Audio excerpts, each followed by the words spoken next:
Bueno, Alejandro, como sabes, en este programa hacemos preguntas del público. Yo puse en Twitter que venías, tú me ayudaste a retuitearlo, muchísimas gracias. Y tenemos preguntas de todo, de gente que además es tu fan. Letras escondidas, ¿de dónde surgió tu amor por la historia? Desde niño, fíjate, desde niño a mí siempre me gustó la historia, pero cuando yo conozco mi historia familiar, la de mi línea materna, ahí me entero que mi bisabuelo había peleado a favor de Madero y luego contra Huerta, cae muerto durante la revolución contra Huerta, entonces ahí se exacerbó como esa idea de, pues venía yo de un revolucionario del cañón de Juchipila en Zacatecas, ahí ya, o sea, ahí siempre ha sido mi pasión la historia. Sobre todo la Revolución Mexicana, ¿no? De ahí tu Twitter y todo, sí, ¿no?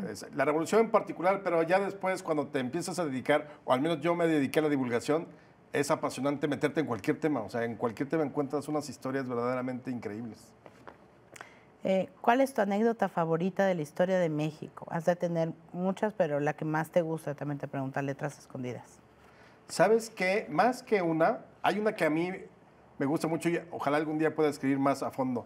La historia de un ruso, fíjate, se llama Yuri Norosov, rápidamente.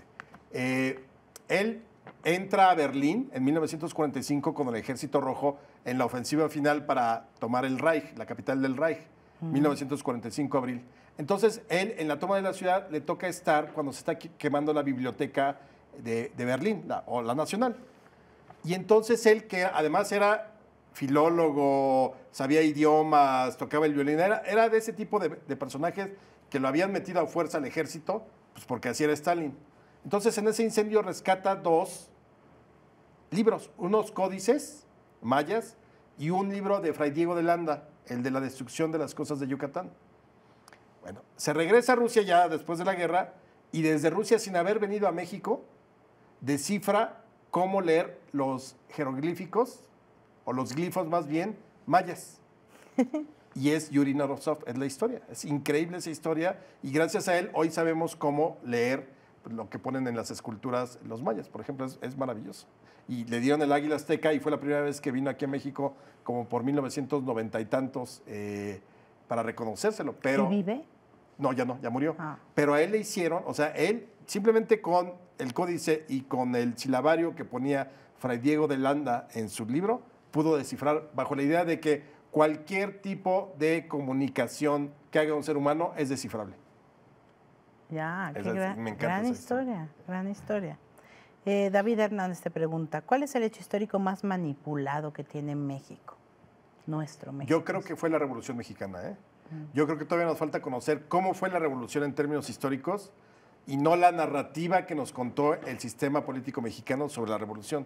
Sí. Porque en esa narrativa yo creo que nos fuimos todos y entonces de pronto los revolucionarios eran los superamigos y todos se querían y se amaban. Sí, no. Pero y todos se querían matar. No, todos y se mataban. Terminaban matando. Sí. Entonces yo creo que ese es el más manipulado porque a raíz de manipular la revolución se convirtió en la sagrada escritura de la historia en el siglo XX y a partir de ahí se generaron otra serie de mitos también como tratando de que fueran fundacionales, como por ejemplo la historia de los niños héroes que no eran los niños héroes y otras, ¿no? Pero bueno, yo creo que la revolución, Juárez yo creo que sería mucho más rico si le pudiéramos llegar a despojar de todo ese bronce y ese mármol que le pusieron. Es mucho más interesante en su versión humana. Sí. O Villa, que cuentas en México, claro. Bizarro, una parte. No, todos los personajes. Los vicepresidentes. Merecerían una relectura, a la luz ya de no la historia oficial.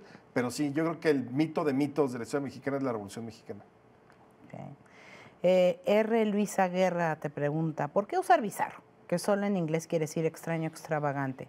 ¿O es un gran sarcasmo, pues en español es valiente? Mira, la acepción original de bizarro sí, efectivamente es valiente.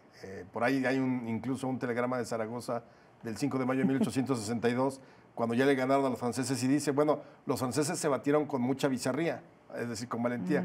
Pero ya actualmente, ya la Academia de la Lengua Mexicana de la Lengua lo acepta. Hay varias academias de lenguas incluso españolas. Que no es la RAE, que eso es como, sí, la RAE como elefante que tarda en moverse, ¿no? Sí.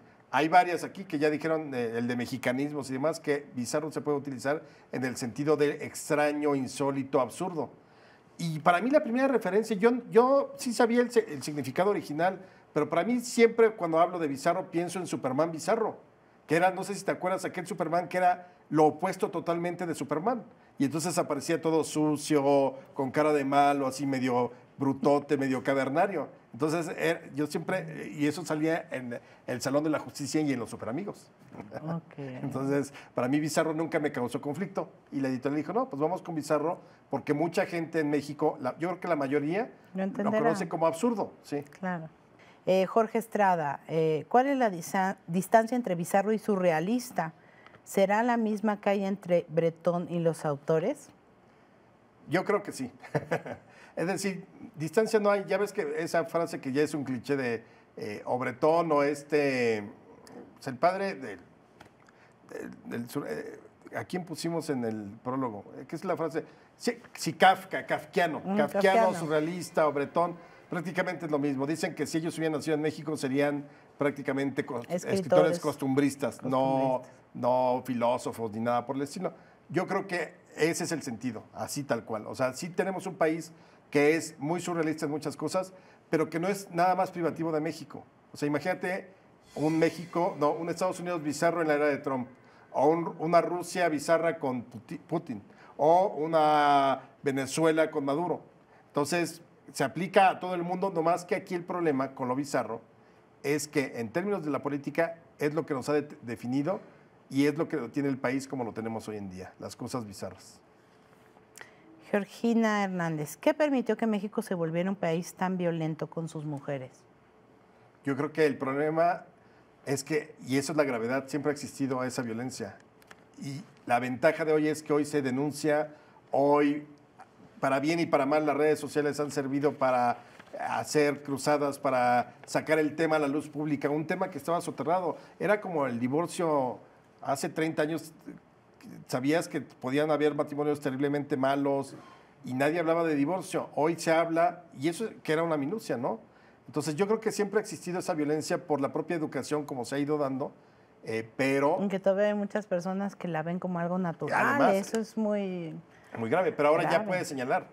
O sea, y hoy sí ya queda abierto y expuesto a la sociedad este tipo de cosas. Entonces yo creo que estamos en el camino correcto, pero no es una cosa tampoco ni de moda, ni de la época, ni del siglo XXI. ¿Y habrá una raíz sociológica, histórica, crees tú?